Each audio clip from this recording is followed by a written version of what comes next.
Good morning, everyone. I'm Heather Abbas, and you're watching me live on RostrumLegal. I hope everyone's staying fine and in the pink of your health.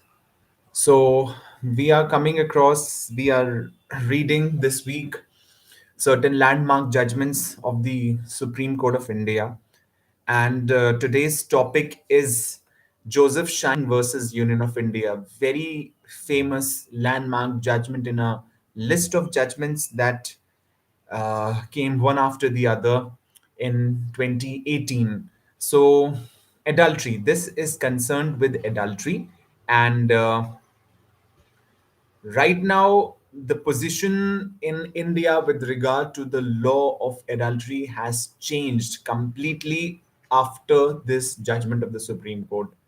So this Joseph Shine is the petitioner in this case who filed a writ petition against the unconstitutionality and certain flaws and vices that you know they were part of the law of adultery under section 497 of the IPC and also under section 198 of the CRPC, because section 198 deals with the procedures relating to the offenses against marriages. This section 497 is an offense against marriage, and section 198 deals with the procedures relating to the filing of the FIR, the trial process, the evidence process in the CRPC in section 198. So both of these impugned sections were targeted by the petitioner Joseph Shine, and they certain flaws were categorically highlighted by the petitioner in this case. So we are going to read and understand and learn many things about this landmark judgment, because this has completely changed this scenario, the scenario of offenses relating to marriage. This scenario is, uh, in fact, we can call it a dangerous precedent, because this law has set different parameters for different parameters for a married life. We can call this that the judiciary has left completely to the people involved in this institution of marriage to deal with their own issues, rightly, and it has like shrugged off every sort of responsibility of sorting out and resolving the marriages and disputes in the marriages, because adultery was considered one of the biggest offenses in the category of offenses against marriages. But since this offense has been held to be a non-offense by the Supreme Court, and it has held to be an unconstitutional, and everybody has been left liberal and free to do whatever he or she likes to do, this sets a dangerous precedent indeed.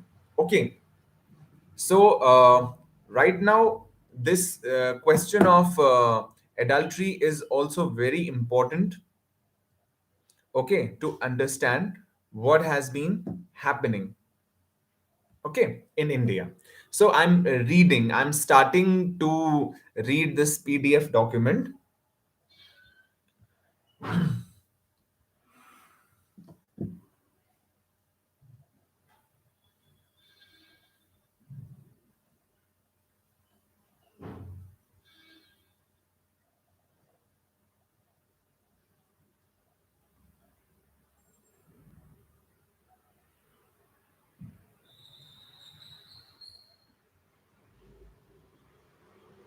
Okay, so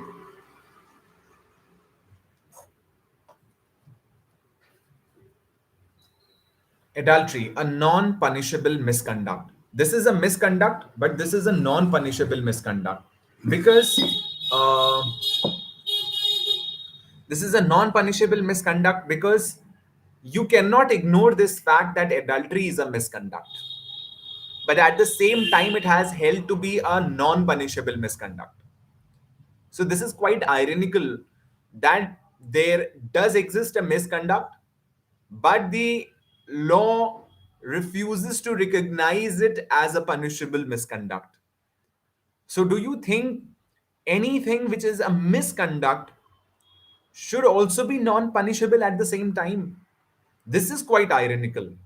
So we have entered a scenario where misconducts, serious misconducts and offenses like adultery have been held to be non-punishable only because the Indian judiciary was on its toes to keep the freedom and liberty of the people at the priority, and all the other considerations were shelved by it completely altogether.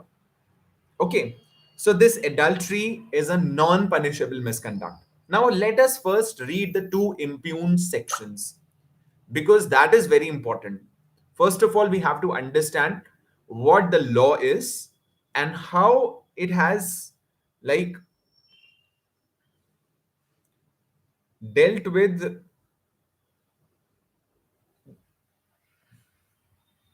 Give me a minute. Okay, so adultery, section 497 of the IPC, Indian Penal Code, adultery.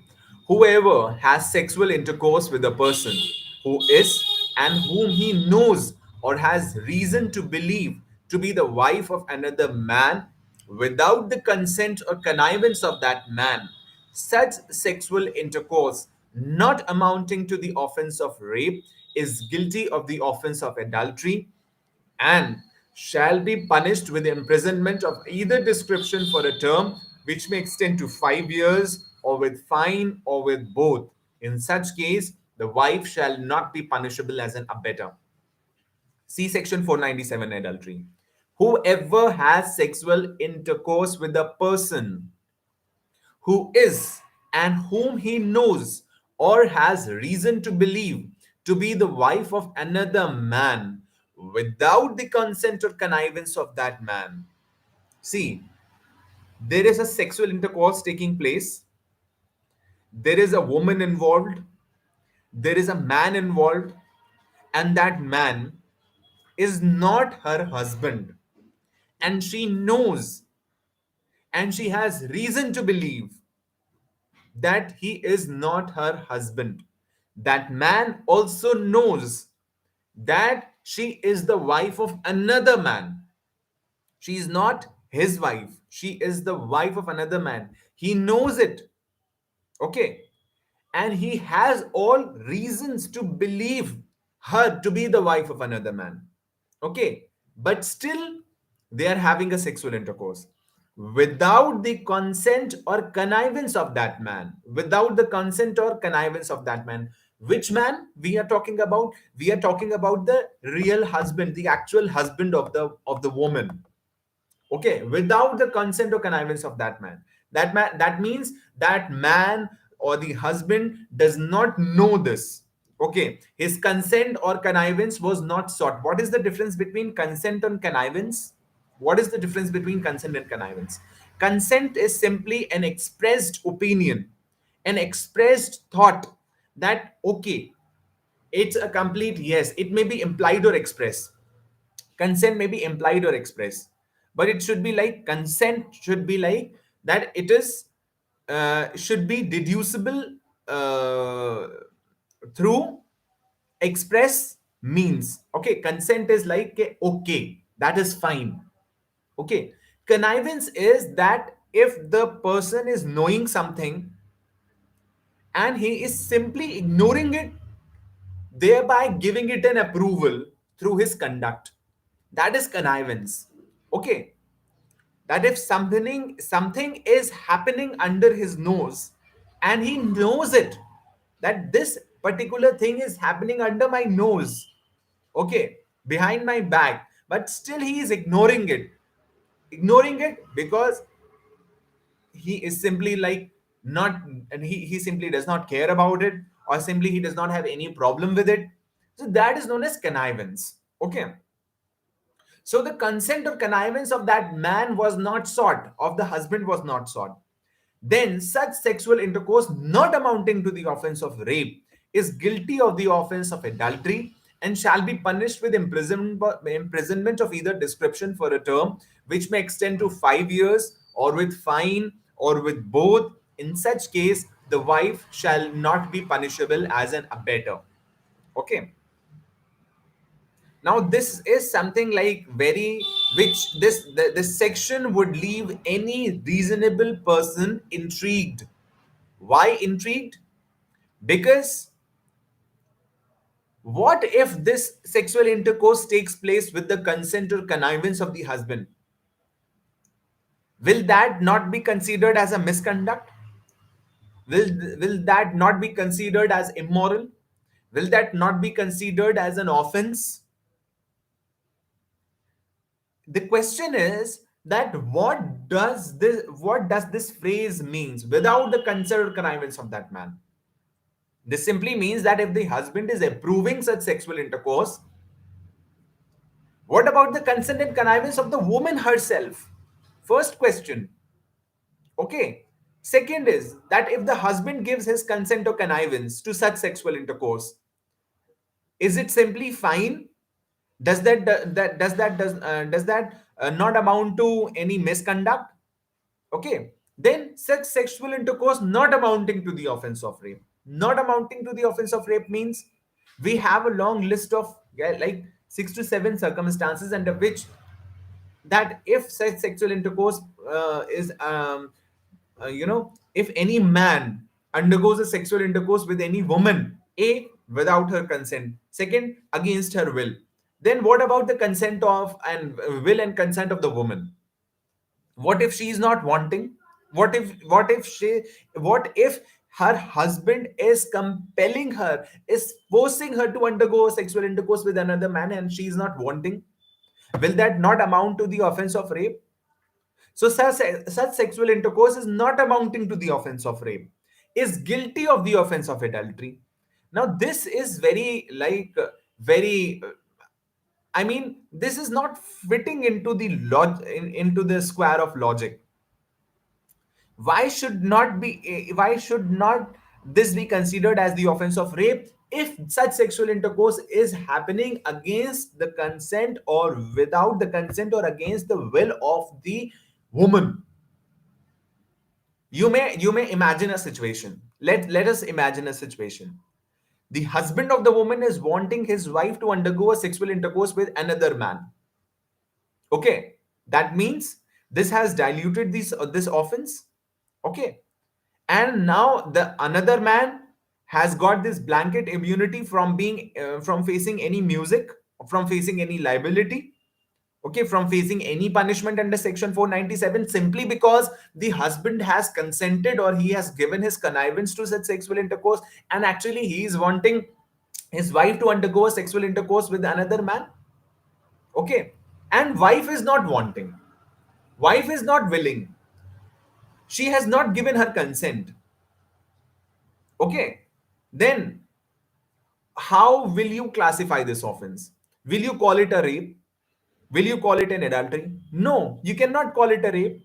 You cannot call it adultery, because simply the section 497 of the IPC simply says that if only if it has happened without the consent or connivance of that man, simply means that if the husband is giving his consent or connivance, that simply means okay, that is fine. Such sexual intercourse not amounting to the offense of rape. Such sexual intercourse not amounting to the offense of rape is guilty of the offense of adultery and shall be punished with imprisonment of either description for a term. Okay. Then another thing which I quoted here is that this will not amount to the offense of rape. Such sexual intercourse will not amount to the offense of rape. Here, the consent and connivance and will of the woman herself has been kept immaterial. And this is the most pathetic part of this law.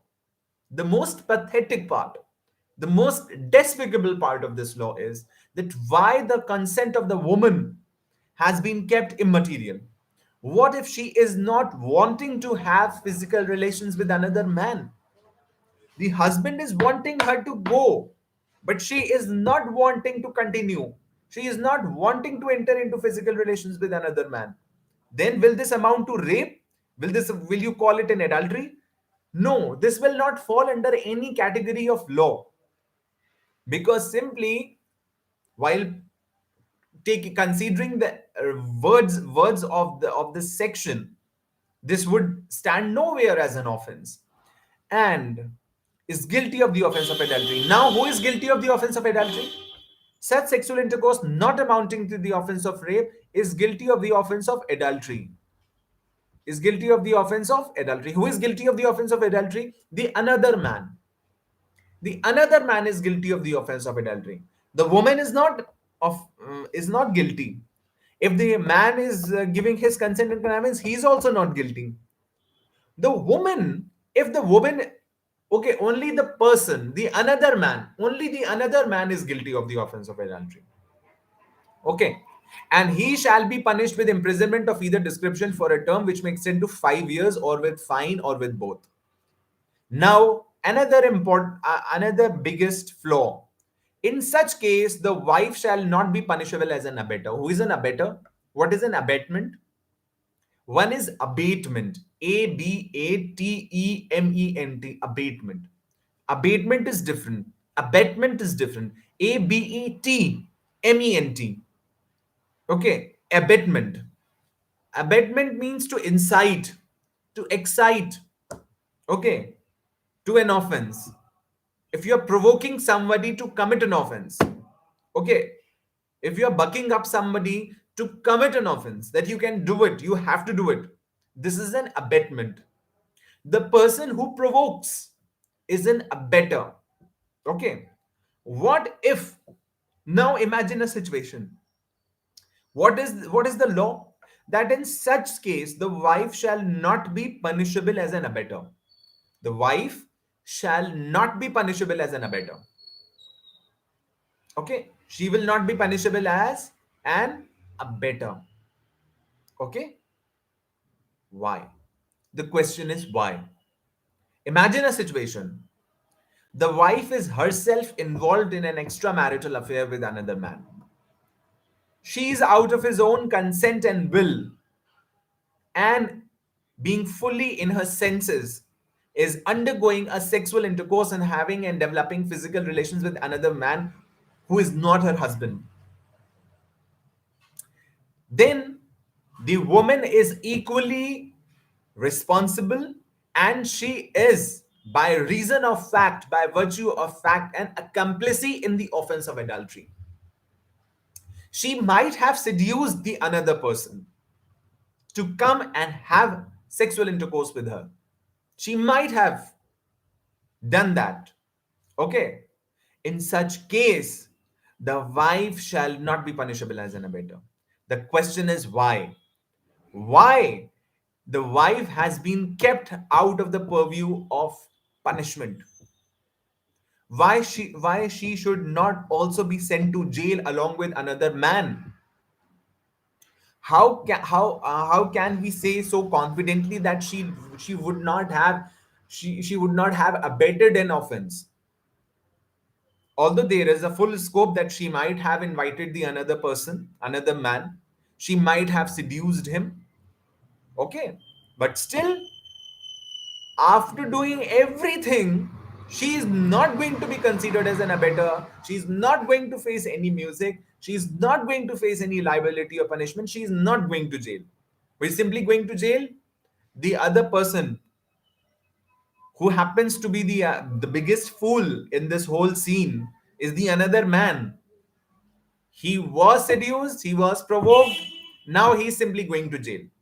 So this is the biggest flaw. Then Section 198 of the CRPC. What does this section says? Prosecution for offenses against marriage. Okay. No court shall take cognizance of an offense punishable under Chapter 20 of the IPC except upon a complaint made by some person aggrieved by the offense, provided that where such person is under the age of 18 years, or is an idiot or lunatic, or is from sickness or infirmity unable to make a complaint, or is a woman who according to the local customs and manners ought not to be compelled to appear in public, some other person may with the leave of the court make a complaint on his or her behalf. Okay, now let us read about section 497.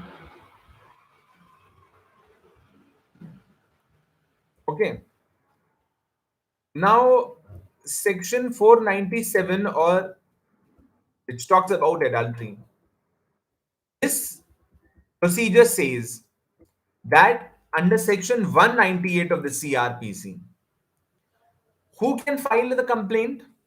Only the person aggrieved. Okay, only the person aggrieved.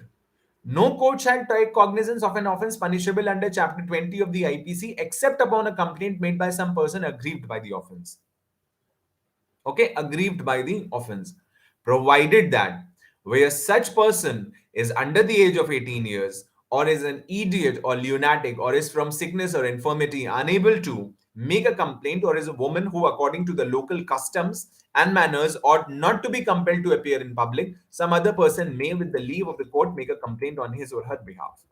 B, where such person is the husband and he is serving in any of the armed forces of the Indian Union under conditions which are certified by his commanding officer as a precluding him from obtaining leave of absence to enable him to make a complaint in person, some other person authorized by the husband in accordance with the provisions of subsection 4 may make a complaint on his behalf. Okay. Where the person aggrieved by an offense punishable under section 494 or section 495 of the IPC is the wife, complaint may be made on her behalf by her father, mother, brother, sister, son, or daughter, or by her father's or mother's brother or sister, or with the leave of the court by any other person related to her by blood, marriage, or adoption. Okay. Now, subsection 2. This is important because this is actually the impugned clause of section 198 CRPC. For the purposes of subsection 1, no person other than the husband of the woman shall be deemed to be aggrieved by any offence punishable under section 497 or section 498 of the said code, provided that in the absence of the husband, some person who had care of the woman on his behalf at the time when such offence was committed may, with the leave of the court, make a complaint on his behalf. Okay. Now, what does subsection 1 says? Section 198, subsection 1. No court shall take cognizance of an offence punishable under chapter 20 of the IPC except upon a complaint made by some aggrieved person by the offence. यानी कि जो person aggrieved होगा सिर्फ वही complaint कर सकता है, otherwise कोई और कंप्लेंट करेगा तो कोर्ट उसका संज्ञान नहीं लेगी. ठीक है. तो किसको कंप्लेंट करनी है? अग्रीव्ड पर्सन को करनी है. यानी कि चैप्टर 20 में जो ऑफेंसेस अगेंस्ट मैरिजेस हैं, ऑफेंसेस अगेंस्ट मैरिज हैं, वहां पर सिर्फ अग्रीव्ड पार्टी को, अग्रीव्ड पर्सन को ही कंप्लेंट करनी है. ठीक है. अग्रीव्ड पर्सन को ही कंप्लेंट करनी है. ठीक है. ये बात समझ में आ गई आगे. अब ये देखिए, अग्रीव्ड पर्सन सेक्शन 497 के हिसाब से अग्रीव्ड पर्सन कौन होगा? For the purposes of subsection 1, no person other than the husband of the woman shall be deemed to be aggrieved by any offense punishable under section 497 or section 498 of the said code. यहां पर aggrieved किसको कहा गया? Section 497 के purpose से किसको कहा गया है? husband of the woman को.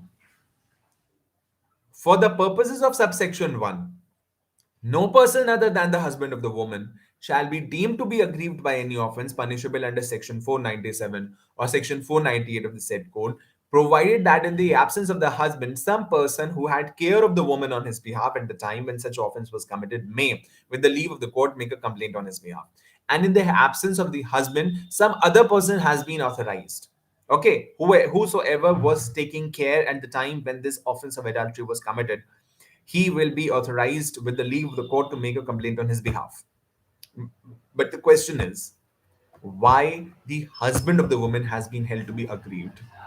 Why? What if in a circumstance, in a given circumstance, where it was committed without the consent and against the will of the woman herself, why she should not be the complainant herself? Why she should not be the aggrieved party herself? Why the other person has been held to be aggrieved? Anybody would understand that the husband also happens to be the aggrieved party because it was he who was literally ditched. Okay, who was literally, backstabbed. But Why only husband? Why not the woman herself? Okay, when in any case falling under Clause A of the proviso to subsection 1, the complaint is sought to be made on behalf of a person under the age of 18 years or of a lunatic by a person who has not been appointed or declared by a competent authority to be the guardian of the person of the minor or lunatic, and the court is satisfied that there is a guardian so appointed or declared, the court shall, before granting the application for leave, cause notice to be given to such guardian and give him a reasonable opportunity of being heard. Okay. Now, this is section 198 subsection 2 was also targeted by the petitioner was also targeted by the petitioner along with section 497 of the IPC. Now let us understand this. What are the flaws in the law? Adultery in India does not treat a woman as a culprit but as a victim who has been seduced by a man to do such an act. Okay, I don't understand, and of many of us like me do not understand why adultery in India does not treat a woman as a culprit. I have explained you a circumstance. What if the woman herself is inviting the another man to come and develop physical relations with him? Why? In that case, should not be the woman considered as a culprit? And in fact, she is not being considered as a culprit, but as a victim who has been seduced by a man to do such an act. The law itself has made a presumption, and this unfortunately becomes an irrebuttable presumption. What is the presumption? The presumption is that the man would have seduced her, not the woman would have done this. The man would have done this. Okay. Then, in a given circumstance, which I gave you, in the given circumstance when she is the one who started all this, at the time of the complaint, she would sit as a victim, while the other person would go to jail. Why? The question is why? It was she who started all this. It was she who invited him. It was she with whose consent and with whose will everything has happened. But still, at the time of the complaint, she's sitting as a victim and the other person is going to jail. Why she should not, along with that man, also go to jail? This is the question, no? This law is violative of our constitutional principles, that is, equality, non discrimination, right to live with dignity, and so on. Okay. Had this situation been vice versa, okay, this would have created a lot of ruckus and lot of outbursts in the country because of gender discrimination. Whenever we talk about gender discrimination, we always portray women being the victim and a woman being on the right side, while we always try to prove men wrong or as a culprit. Why? The question is that this law is violative of our constitutional principles. If this is a clear, sheer, open, blatant discrimination against men, okay, this is against the constitutional principles of equality, non discrimination, right to live with dignity, and so on. Okay, this should become an issue. Adultery has been struck down as an offense in as many as 60 countries. 60 ममालिक में 60 देशों में इसको खत्म कर दिया गया है, including south Korea, south Africa, Uganda, Japan, etc. on being gender discriminative and violating the right to privacy. Okay, and violating the right to privacy. Now, see, scrapping the law, I would say, was not an option.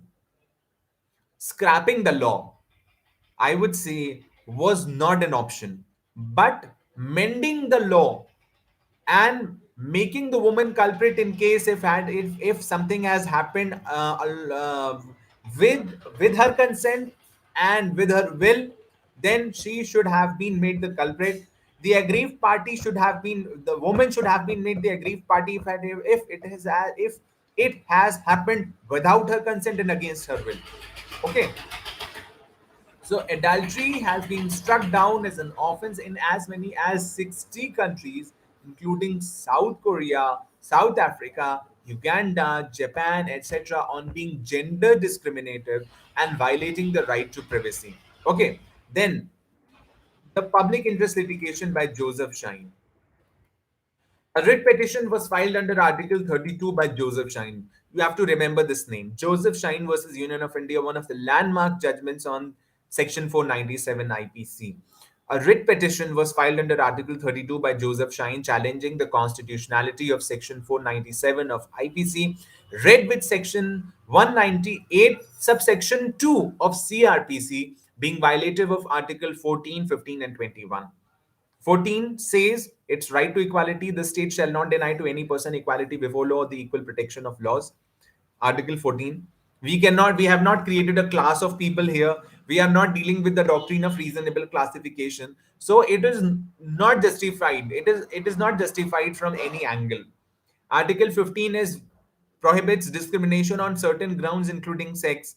Then Article 21 talks about right to life and personal liberty, that no person shall be deprived of his life or personal liberty except according to the procedure established by law. So article 14, 15, and 21 have seen a blatant violation by by section 497 of the IPC, read with section 198 subsection 2 of the CRPC. Actually, the not the whole section 198 was taken into account, was targeted, but particularly subsection 2 of section 198 of the CRPC was taken into account because of this this flaw, which seems to be small, but actually it's one of the biggest flaws, that the aggrieved person is the husband of the woman and not the woman herself. Because in a circumstance where such physical relations or sexual intercourse had taken place without the consent or connivance of the woman herself, then this would clearly violate the principles of constitution under article 14, 15, and 21. She should have also been made the aggrieved party and competent to file the complaint in that case if it has happened with her without her consent and against her will. Okay, so this was at first a PIL against adultery. Actually, it was a PIL against adultery. The petitioner claimed the provision for adultery to be arbitrary and discriminatory on the basis of gender. Okay, the petitioner claimed the provision for adultery to be arbitrary and discriminatory on the basis of gender. The petitioner claimed that such a law demolishes the dignity of a woman. Now, the petition also came in the light of the gender discrimination of women. Okay. The petitioner claimed that such law demolishes the dignity of a woman. Okay, because of certain grounds. What? That the woman herself has her consent and connivance has been kept immaterial in the law, in the act. Okay. She is considered to be the property of her husband because it is the husband who can consent and connive with regard to having such act with another man. Okay. Then the petitioner claimed the provision for adultery to be arbitrary and discriminatory on the basis of gender. The petitioner claimed that such a law demolishes the dignity of a woman. Okay, because her consent and connivance has been kept immaterial. This Her act is subject to the consent and connivance of her husband. That means she is considered to be the property of the husband. If the husband consents and connives to such an act, this would not amount to any offense. Simply. Okay. So the constitutional bench of 5 judges was set up to hear the petition. So the constitutional bench comprises of 5 judges. Okay, this is the minimum number of judges who sit to dispense a constitutional case. Okay, if already the matter has been decided earlier by the Supreme Court by a 5 judges bench and the issue comes again into picture, into the dispute, then 7 judges bench would sit to, in case if the earlier judgment is supposed to be overruled. Okay, if 7 judges has, or if 7 judges bench has already decided a case on the issue, then 9 judges would sit. Okay, so since this was the first PIL in the history of criminal law since 1950, this was the first writ petition against Section 497 of the IPC. Saying being the first case on the issue, there was a 5 judges constitutional bench set up to hear the petition. The counsel for the petitioner contended that the provision criminalizes adultery on classification based on sex alone, which has no rational nexus to the object being achieved. The consent of the wife is immaterial, hence violative of Article 14 of the Constitution. Constitution. The counsel of the petitioner, the counsel for the petitioner contended that the provision criminalizes adultery on classification based on sex alone. Adultery has been classified to be an offense only and only based upon sex alone, which has no rational nexus to the object being achieved. Why only this offense against women has happened to be one where a aggrieved person happens to be her husband and not the woman herself? We, as I told you, we are not creating a separate class of people. We are not having doctrine of reasonable classification here. We are not applying that phrase of equal protection of laws here, because we have, there's no rational nexus, there is no object to be achieved. Okay, there is no reasonable classification. Okay, we are not going to prove anything by creating this kind of irrational classification. Okay, so the consent of the wife is immaterial. That is the biggest flaw. The consent of the wife is immaterial, hence violative of Article 14 of the Constitution of India. Then the petitioner contended that provision is based on the notion that a woman is property of the husband. Obviously, if her act is subject to the consent and connivance of the husband, then that means somewhere a woman is being considered as the property of her husband. That means it is he who has full authority to decide whom she is going to sleep with. Okay, she has full, he has full right over her body. It is he who's going to decide everything relating to her. This is complete subjugation of the woman to her subjugation of the woman before her husband. Complete subjugation of woman by the husband. This is a sheer gender based discrimination. This is a sheer gender based discrimination and violation of the principles of equality and liberty.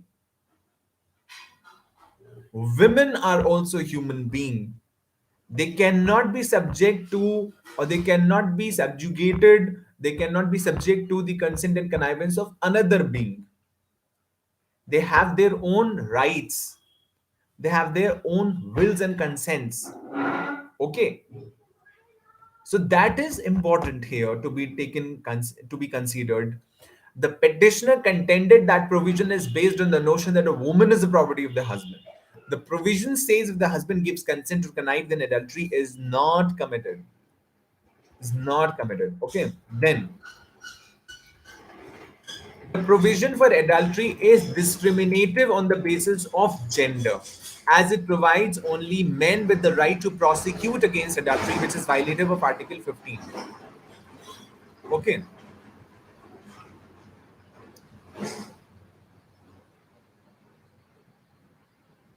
The provision for adultery is discriminative on the basis of gender, as it provides only men with the right to prosecute against adultery, which is violative of Article 15. These are the categorical contentions of the petitioners. Okay. Who is going to file the complaint under Section 198, subsection 1 says that only the aggrieved person under Chapter 20. Chapter 20 contains offenses against marriage. Only the aggrieved person shall file a complaint for offenses against marriage contained under Chapter 20 of the IPC. Okay, under chapter 20 of the IPC. The provision for adultery is discriminative on the basis of gender, as it provides only men with the right to prosecute against adultery, which is violative of Article 15. Okay, why the aggrieved person has been why the husband has been called the aggrieved person only? Okay, my contention is, personally, what I feel, that husband is an aggrieved person, no doubt, because this offense has happened against him also. Okay, but the woman should herself should also be the authorized and competent person to file a complaint, because in a given circumstance where such offense has happened without her consent and against her will, either this should go and fall in the category of rape, or the woman right here should be made competent enough to file a complaint. Okay, but the aggrieved person limiting the, you know, authority of being an aggrieved person and competency of filing the complaint to husband only is simply and it's a sheer violation of right under Article 15 of the Constitution, because this is a sheer discrimination based on gender. The provision for adultery is discriminative on the basis of gender, as it provides only men with the right to prosecute against adultery, which is violative of Article 15.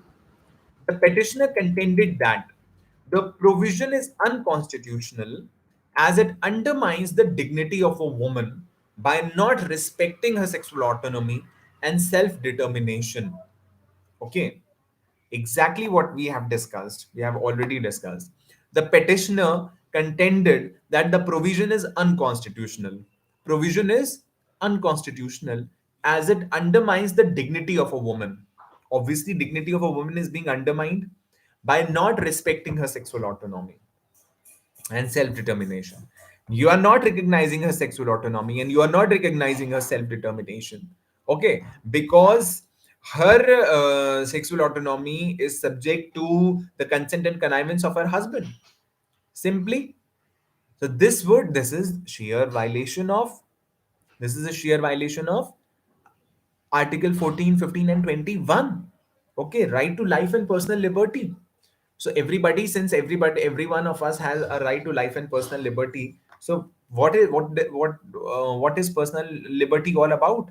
It is about taking decisions for yourself. It is about making choices and understanding what is right and what is wrong for you, what is good and what is bad for you. And every one of us, irrespective of any gender, community, religion, caste, creed, or color, every one of us is uh, has this autonomy, has this personal liberty, and this is guaranteed to us by the Constitution. Okay. Also, these are very natural rights. The constitution, any constitution does not grant them. Okay. In fact, it was not because of these rights that it is not because of the Constitution that these rights exist. It is because of these rights that the Constitution exists. They are so natural, inseparable, inherent rights, so natural, inseparable, uncompromisable, and inherent rights, that it is not the Constitution because of which these rights exist, but it is vice versa. It is because of these rights that the Constitution exists. The Constitution was drafted so that these rights can be codified. The Constitution was drafted so that these rights can be granted, can be guaranteed on paper. Okay. The Constitution was drafted so that the enforcement of these rights becomes possible. The Constitution was drafted so that the enforcement of these rights becomes possible. Otherwise, no Constitution grants them. It is our right. The Constitution simply mentions them so that we can get them enforced in case of any violation, so that these rights can be enforced rightfully and fully. Okay, so These rights are so important. These rights are so important that it is because of these rights that the Constitution exists.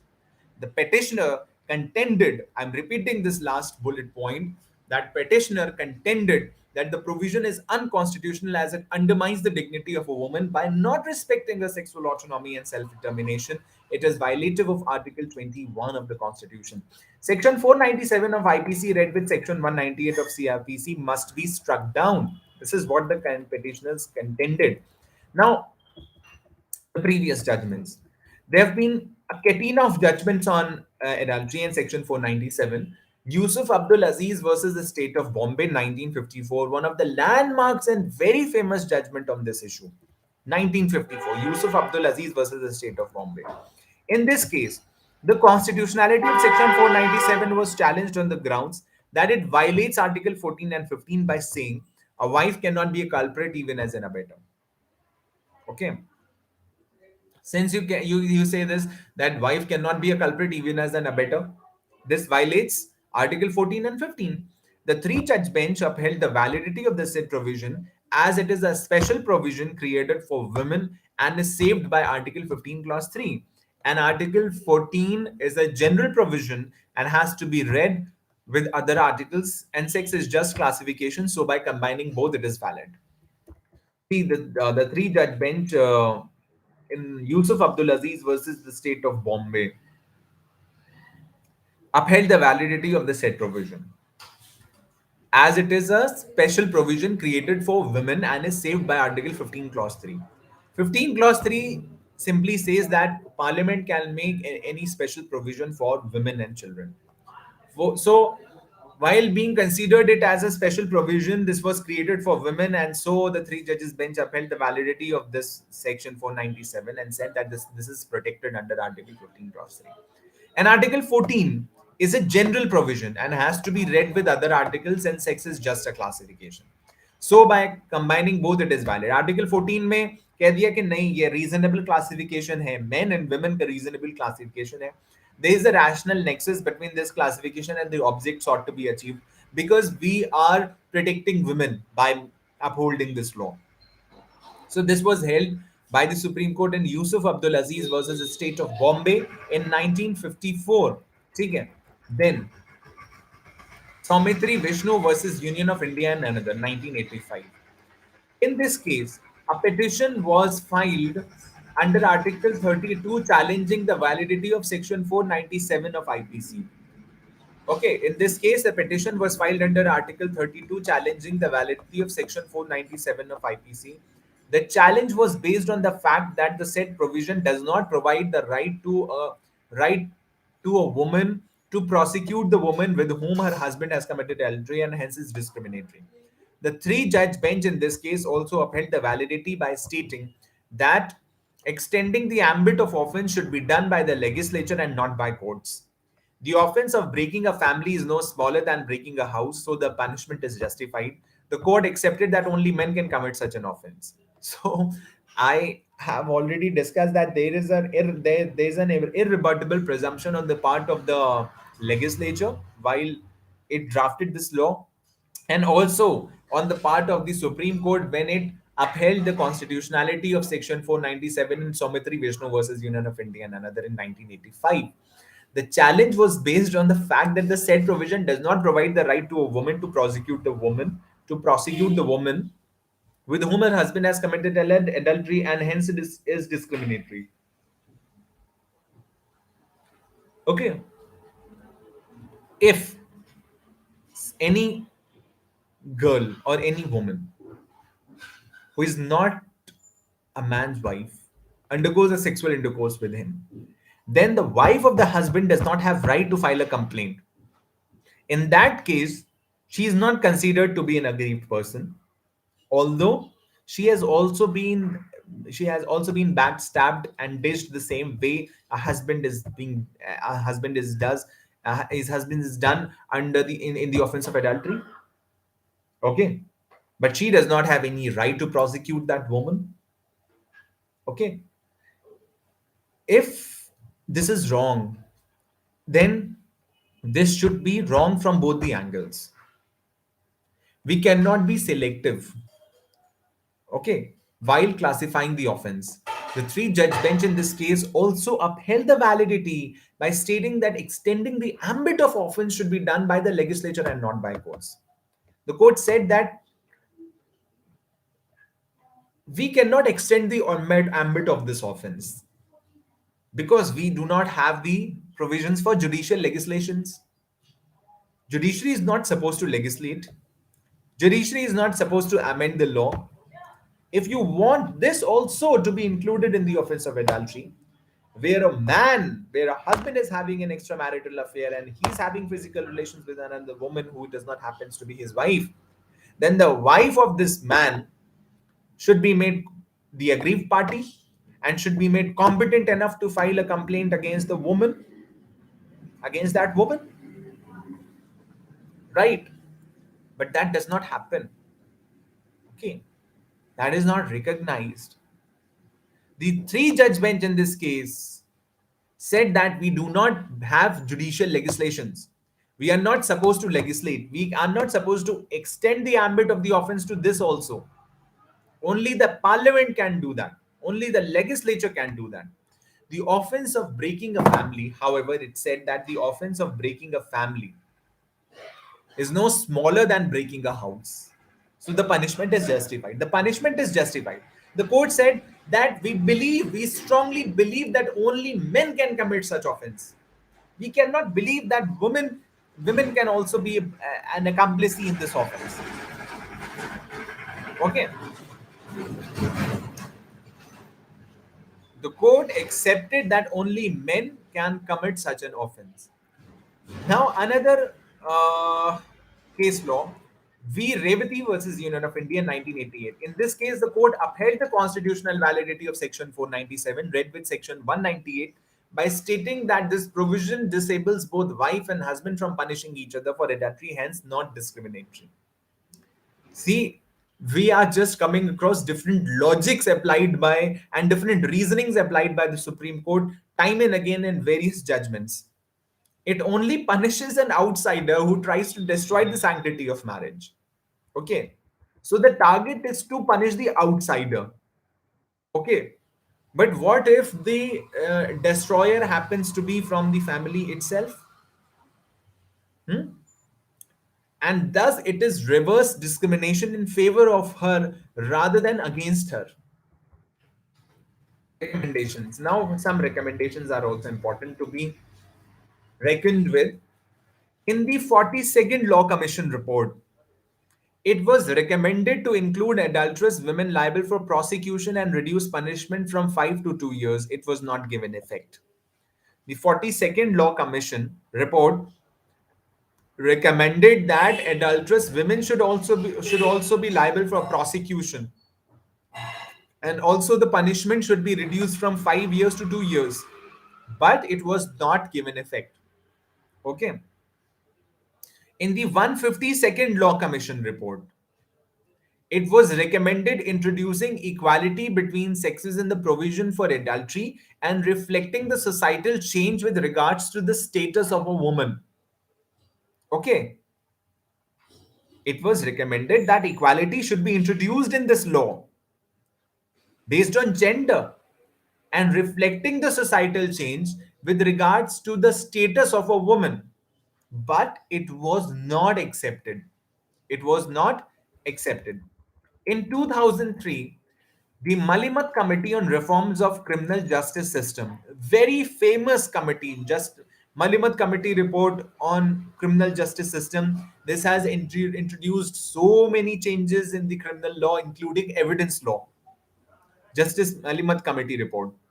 In 2003, the Malimat Committee report on reforms of criminal justice system was formed, which recommended amending the provision as whosoever has sexual intercourse with the spouse of any other is guilty of adultery. The same is pending for consideration. Whosoever. It's not just the man. Whosoever. So whosoever includes both the things.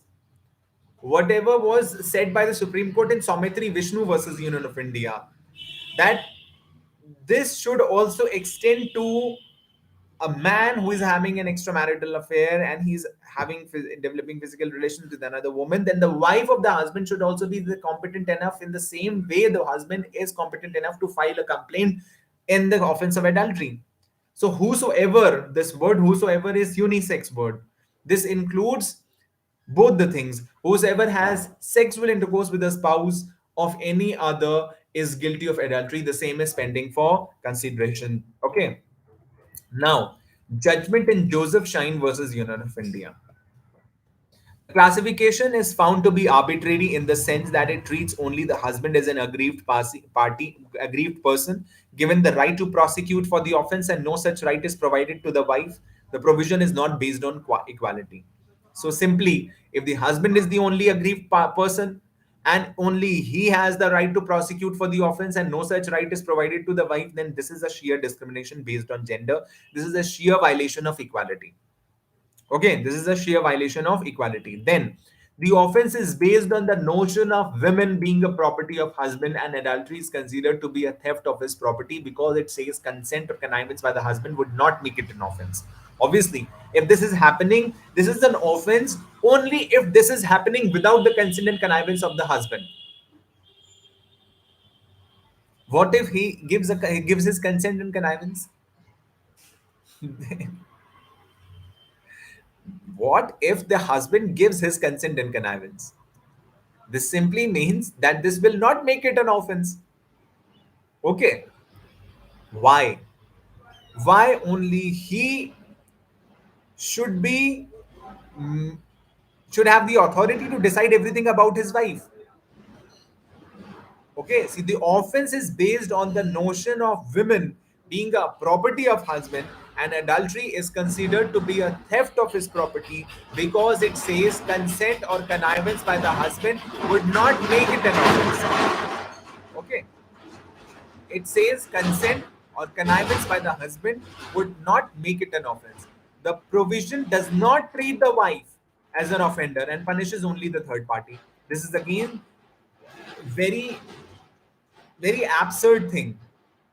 I have given you a circumstance that if it is happening with the consent and connivance of the woman herself, what if she is the abettor herself? What if she is herself inviting the other person to come and develop physical relations with her? Then definitely she is an offender. But while complaint is being made, she is sitting as a victim. The aggrieved person is the husband, and somebody else is going to jail. See, everybody has been given a different role to play, and this is very absurd. The offense was committed between two people. The aggrieved person is the another person. One has been made the victim, while culprit is the another person is the culprit. How absurd this is!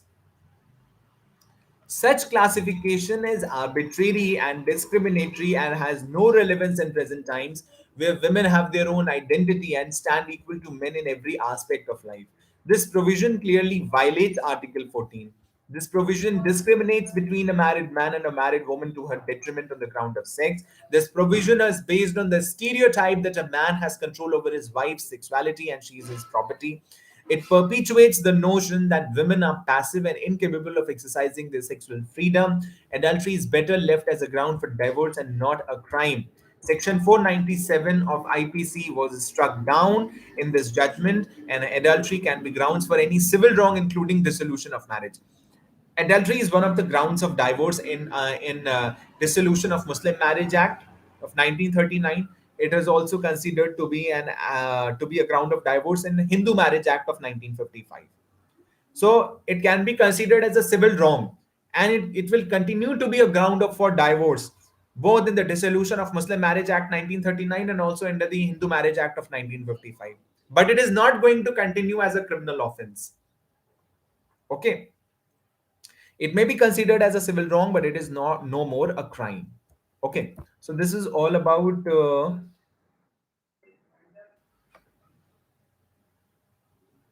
the Joseph Shine versus Union of India.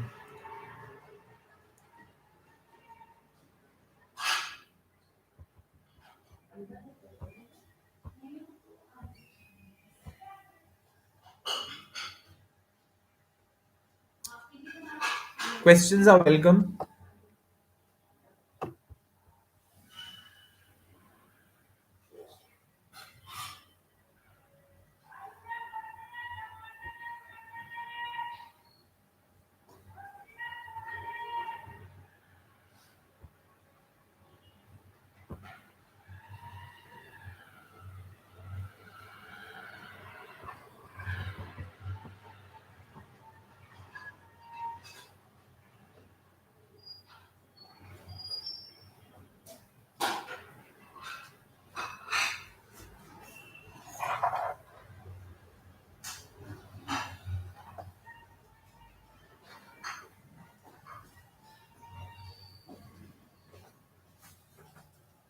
Okay.